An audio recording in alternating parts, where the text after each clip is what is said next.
Toyota Vios. So this client is from Bicol pa. So thank you so much po sa pagdayo, ma'am sir, and sa tiwala na binigay niyo sa amin. And then nag-install lang tayo dito ng push start system with remote start and alarm system. So version itong kinabit natin, may kasama ng mobile app control. Ito yon.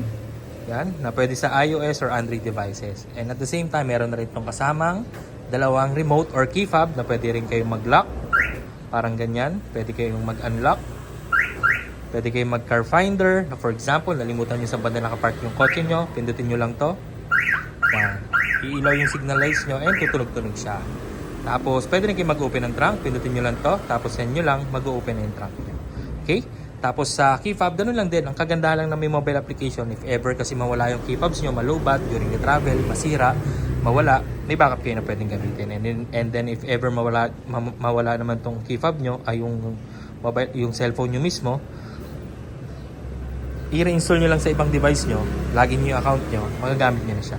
And then pwede na kayo mag-start dito, press nyo lang to, start, yan, start na. Tapos iilaw na yung kotse dyan, indicating na naka-start na talaga yung makina.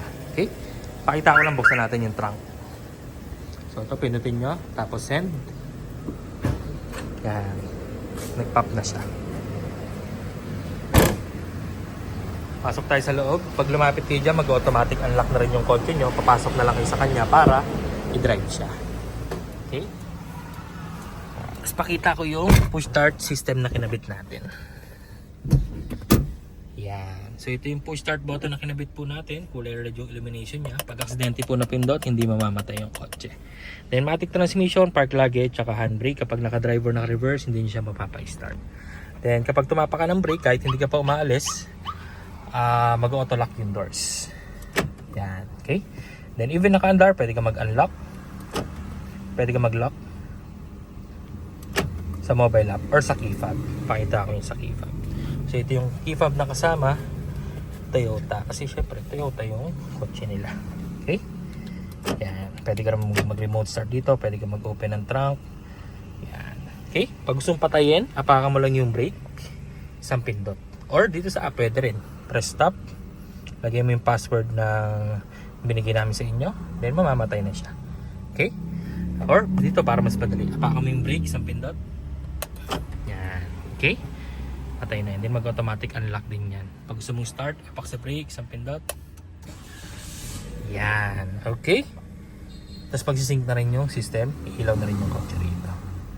So, yun. May mobile application na again siyang kasama na pwede sa iOS or Android devices. And then may alarm system na rin to guys, na any forced entry na mangyari sa kotse mo, they won't be able to start your car.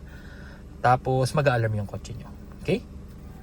So, if you're planning na magpakabit ng mga ordinary alarm system lang, then might as well makonsider nito. Ang dami pang features. Okay? So, dalawang ganito yung ma-receive, then may lagayan na susi dito. Tapos may parating na rin tayong NFC card para sa system natin na to. So, dalawang card yun na pwede nyo lang itap sa windshield nyo para mag-open na lang din yung pintuan nyo. Pag tinap nyo ulit, maglalak naman siya. So, ang dami yung remote, ang dami yung option. May dalawang key fob, may dalawang card. Tapos meron pang mobile application, di ba? Pag naubusan ka pa ng remote dyan. Alright, so 2 years warranty guys. Guaranteed clean wirings, quality insulation, and then free back to zero fumigation pa after the installation. So maraming salamat. Bye!